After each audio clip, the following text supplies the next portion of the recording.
Let's do some practice problems for balancing chemical equations. We'll start off with some examples that are pretty basic and straightforward, and then the problems will get more challenging as we move on. Here's our first equation. We got xenon and fluorine. We want to keep track of how many atoms of these elements we have on both sides of the equation, so we're going to make a little chart, okay? I got xenon and fluorine on this side, and then xenon and fluorine on this side. Over here, I have one xenon atom, one, and then I have F2, so I got two fluorines. Over here, also one xenon, and then F6, so I got six fluorines. Now take a look at these numbers. This equation isn't balanced yet because we have different numbers of the atoms for one of the elements.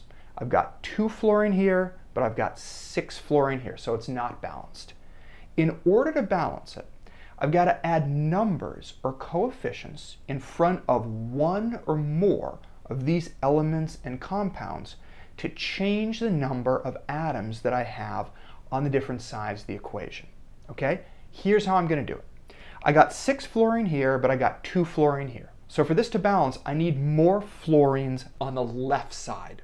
I can add a number in front of the F2 here. If I put 3 in front of this F2, here we'll put it in. If I put 3 in front of this F2, now I have 3 times 2 gives me 6 fluorine, and now they balance. 1, 1 for the xenons, 6 and 6 for the fluorine. So now this is a balanced equation by adding this number, by adding this coefficient. Now really quick, this is one very common question. People often ask, wait, why did you put that 3 there? Couldn't you just change this 2 to a 6 and then it would also balance? No. You can't do that. Super common misconception. You can't change these subscripts here. You can't change them, you can't add them. So you can't change this to a 6. You can't put a 6 here or anything like that. The only thing you can do is you can put numbers in front of the elements or compounds, okay? But you can't change or add the subscripts. Okay, so that's how you balance an equation. Let's do a whole bunch more practice. Okay, so in this equation, we've got 3 elements: silver, Ag, hydrogen, H, and sulfur, S. Obviously, we've got these on both sides of the equation. Okay, so let's see how many atoms we have of each. Over here, we got 1 Ag. We got H2, so we got 2 hydrogen atoms, and then we have S, so we got 1 sulfur atom. Over here we have Ag2, so we have 2 silvers here. Sulfur, we have 1, and then we have H2, so we have 2 hydrogens. Okay, what balances and what doesn't? Well, the hydrogens and sulfur both balance, but the silver, we have 2 here and 1 here. We can fix it by adding a number or coefficient in front of one or more of these elements and compounds. I need more silvers on this side, and luckily, I can just put a 2 in front of this Ag. So now instead of having 1 Ag, now I have 2, and now I got 2, 2, and 1. It balances. This equation is a little bit more challenging because we have oxygen in all the compounds here. That means we're just going to have to be a little bit more careful when we're adding up the number of oxygen atoms that we have. Okay, so the elements in this equation.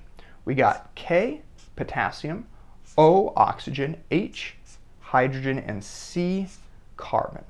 And over on this side, we've got potassium, oxygen, hydrogen, and carbon. Okay, how many of each of these do we have? Okay, we got 1 potassium here. Now for oxygen, this is where you just got to be a little bit more careful, okay? Because we have 1 oxygen here, but then we have 2 oxygens here. So 1 plus 2, total we have 3. Then hydrogen, we got 1 of those, and carbon, we got 1 of those. Over here for potassium, we have 2 of these because we got K2. Then oxygen, we have 3 there, and we have 1 there. It's going to give us 4 total. Then we have H2, we have 2 hydrogens, and 1 carbon. Okay, so What balances, what doesn't? The carbons balance, but other than that, we've got to add some coefficients to change this stuff around, okay? Oxygen doesn't balance, but since oxygen is in every one of the compounds, I'm going to leave that for later. I'm going to start with potassium because it's easier, right? I have 2 potassiums here, but I've only got 1 here. So the first thing I'm going to do is I'm going to put a 2 in front of this KOH, and let's see what that does. Okay, the first thing that's going to do is it's going to give me 2 instead of 1 potassiums, because I have the 2 times K. Now for oxygens, let's look at how it's going to change that. Now I'm going to have 2 oxygens, because 2 times that, plus the 2 that I have over there in CO2. So I'm going to have 2 plus 2 is now going to give me 4. So I've got 4 oxygens. And in terms of hydrogen, now I'm going to have 2 times 1 hydrogen. So I'm going to get 2 hydrogens. And check it out.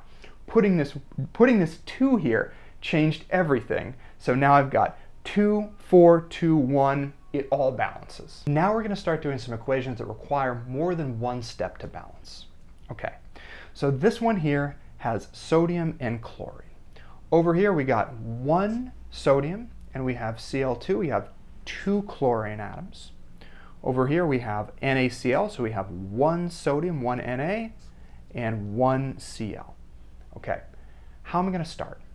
Well, I have more chlorine on this side. I have 2 over here and I only have 1 here. Okay, so I can start out by putting a 2 in front of NaCl. Okay, that's going to give me 2 Cl, but look what else it's going to do. Okay, now I have 2 times Na, so I have 2 Nas. I also have 2 times Cl. Okay, so I also have 2 Cls. So now the Cls balance, but now I have 2 Nas, 2 sodium on this side, and only have 1 on this side. So now to balance this out, I'm going to put a 2 in front of this Na here, and now I have 2 of these. So now on both sides of the equation, I have 2 sodiums and 2 chlorines. The equation balances. Okay, iron, oxygen, and carbon. Over here I have 1 iron, 1 oxygen, and 1 carbon. Here I have 1 iron, 2 oxygens, and 1 carbon. Okay, how am I going to balance this? The first thing I'm going to do is I'm going to balance these oxygens. Okay, so I have 2 over here and I have 1 here. I'm going to change that by putting a 2 in front of the FeO. Okay, so that's going to give me 2 oxygens, but it's also now going to multiply this Fe by 2. So now I'm going to have 2 Fe. Okay, so now I've got 2 Fe here and 1 there, so now these don't balance. So the next thing I'm going to do is I'm going to put a 2 in front of this Fe there. So now instead of having 1, I have 2 of them. Now I have 2, 2, 1. It balances. Okay, let's look at what we have here. We have silicon. On this side we have 1 of them, O2, 2 oxygen, and 1 carbon. Over here we have 1 silicon. Oxygen we have 1, and carbon we have 1 plus 1, so we have 2.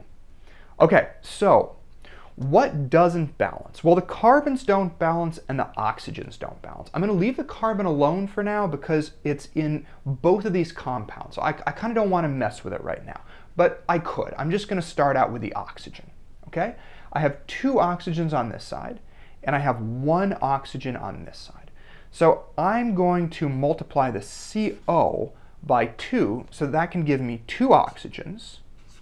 But now it's also going to do something else, right? Because we're also multiplying the C by that 2. So that means now for the total carbons, I'm going to have the 1 from there, plus now the 2 from there.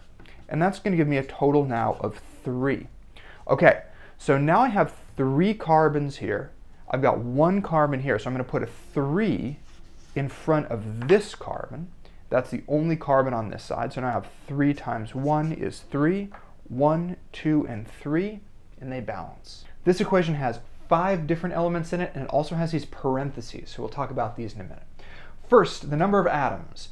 Iron, Fe, we have 1 here, Cl3, Na1, O, and H, we have 1 of those. Okay, now Fe, over here we have 1, and then we got the parentheses. Okay, so the parentheses mean that everything inside here is multiplied by 3. Okay, so we have O times 3, which means we have 3 O's, and we have H times 3. So that's 3 H's. And then we have Na and Cl, so 1 each of those. Okay, so where are we going to start with this? Well, I have an imbalance in my oxygens here, so I might as well just start there. Okay, so 3 here, 1 over here, so I'm going to put a 3 in front of NaOH. Okay, so that is going to multiply all this stuff by 3. I'm going to have 3 Na, 3 O, and 3 H. Okay, what did that do for me? Well, that balanced the oxygens and hydrogens, but now the sodium, the Na, I have 3 on this side and I only have 1 on this side. Okay, so I can fix that by multiplying this NaCl by 3 here. Okay, so that's going to give me 3 Na, and it's also going to be 3 times the Cl. So now I have 3 Cl. And check it out, that fixed it. I have 3 Cl over here, but I got 3 Cl there. Great, so 1, 3, 3, 3, 3, it balances. We got some more parentheses here. Let's take a look at this equation. Okay, I have 1 aluminum, 2 hydrogens, 1 sulfur, and 4 oxygens. Then over here I have 2 aluminums. Everything in here is multiplied by 3. So that means that I have 3 sulfurs, and I have 4 times 3, which is 12 oxygens, and then I have 2 hydrogens. Okay, what am I going to do first? Well, take a look at this. We have aluminum and we have hydrogen on their own. So I'm going to save them for last. I don't want to balance them right now because we can use these at the end to straighten out some of these details. So let's look right now at sulfur and oxygen.